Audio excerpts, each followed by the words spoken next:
SteamWorld Dig 2 takes place in a colorful world inspired by Western movies. Is there such a thing as something too Western? Image Forum CEO Berjan Sigurgeirsson wondered to me over email. If you look at the game, apparently not. The first SteamWorld Dig was not so subtly modeled after some of Clint Eastwood's classic starring roles in westerns. The game has the subtitle A Fistful of Dirt, Sigurgeirsson said. The plot, and Rusty himself, draws quite a bit from a lot of Eastwood westerns, perhaps most notably Unforgiven, where this guy without a name arrives in a small western town in need, and puts everything back in order, after taking a short detour into a steampunk aesthetic for SteamWorld Heist. Image Forum were set to return to a western for SteamWorld Dig 2.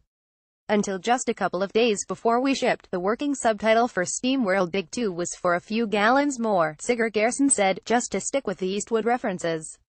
They changed the subtitle to Together We're Not Alone, which they felt represented the themes of the game.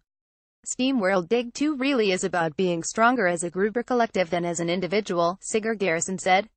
In Sweden, we say ensam är stark, which literally translates into alone is strong, which most of the time is complete bullshit. SteamWorld Dig 2 is littered with references to westerns, as Sigurgeirsson is a huge fan.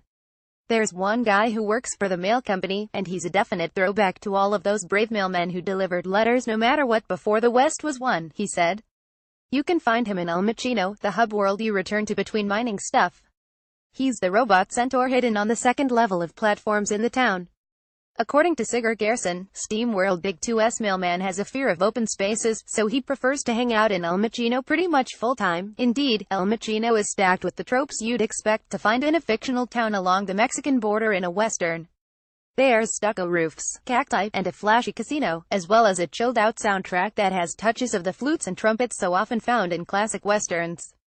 In the world of SteamWorld Dig 2, El Machino is the kind of small, quaint town that Western heroes are driven to protect in movies like The Magnificent Seven.